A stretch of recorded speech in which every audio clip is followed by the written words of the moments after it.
As painters, we can sometimes experience the feeling of getting stuck in something we're doing.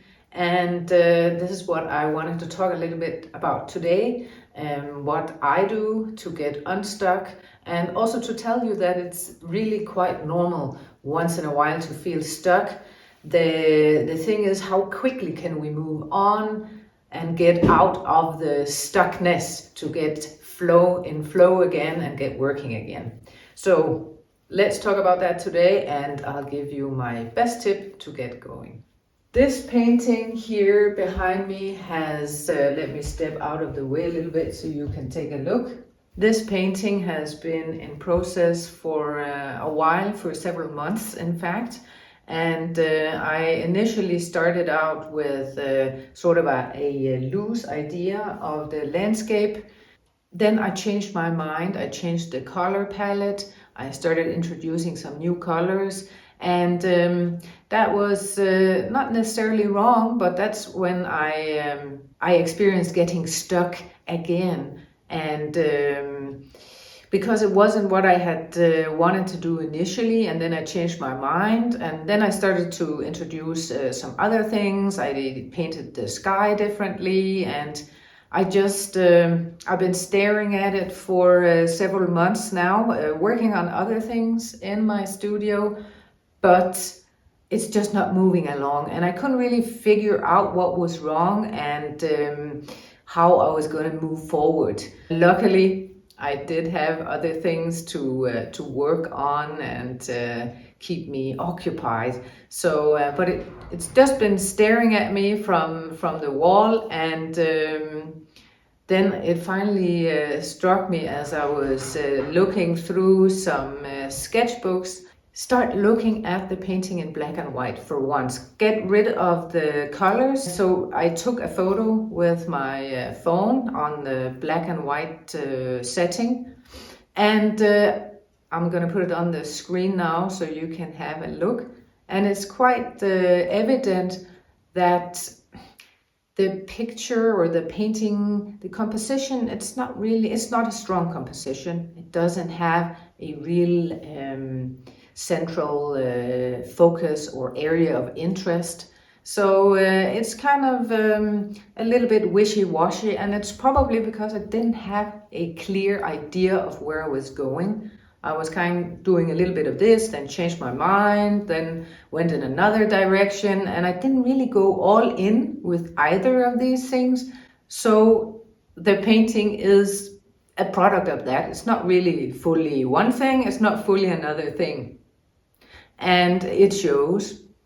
It's not necessarily an ugly painting. It's just not as strong and as expressive as I would like.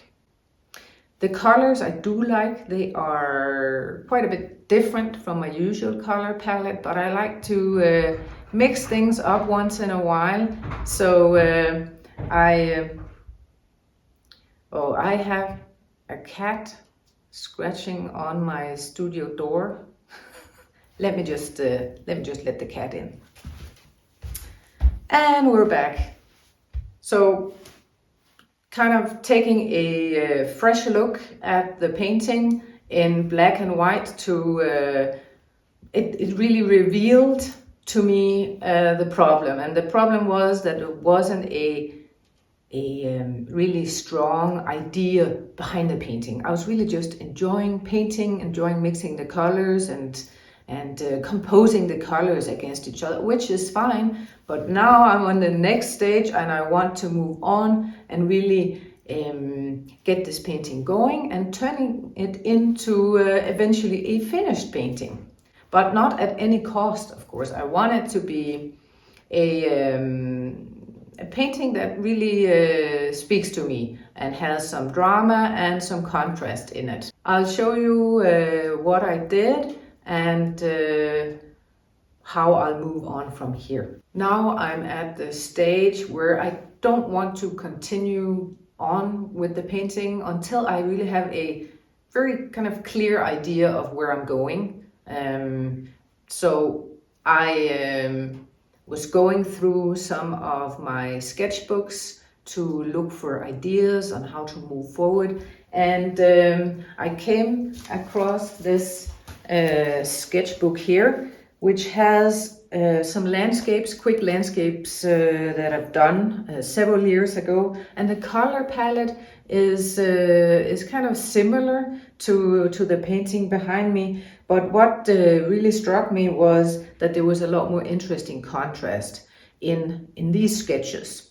And my plan going forward is to try and make the painting behind me a little more like this one, meaning that I want a lot more drama in the sky area than I have in the one behind me. And I'll probably also work on the foreground to give it a little bit more contrast, and maybe some lines kind of leading the viewer into the painting and around into the landscape below the sky itself. So what I really would like to tell you is don't be hard on yourself here if you get stuck. I think a lot of times we do get hard on ourselves. We tell ourselves very negative self-talk, like you're never gonna paint again, you're a bad painter, or you should be able to move on from here. Even for me, who's been painting professionally for over 20 years, it still happens, and it will happen to everybody. So it doesn't help to be hard on yourself. So please don't be hard on yourself. It's not constructive, and it doesn't work. So try and start over, try and get back, take a few steps back. And also sometimes we just need to give the painting time. And then one morning it might strike you, you know exactly what to do with your painting, you know which direction it's gonna go. And we can't always, we don't always know exactly how and when this will happen. We can kind of nudge the process along a little bit, I feel, by looking at the painting in black and white, by maybe playing with some different ideas for changing the composition and things like that. So you will move forward, but it's definitely not the stuckness stage. It's terrible, it feels awful. But don't get hard on yourself, and let go of the frustration, do something else, work on something else, and eventually you will actually get moving on the painting that's stuck. I know it's easy for me to say, and I do actually have a stack of paintings that are unfinished right over here behind the door. So it's not like it's not happening to me at all. It happens.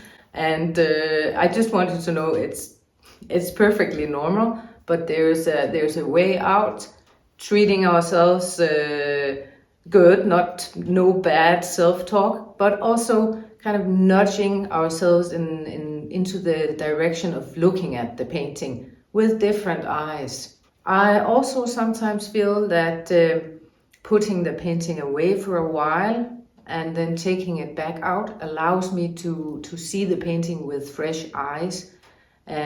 Usually if I get stuck in the painting that I'm working on, it helps to work on another painting or another project for a while and then come back to the current painting.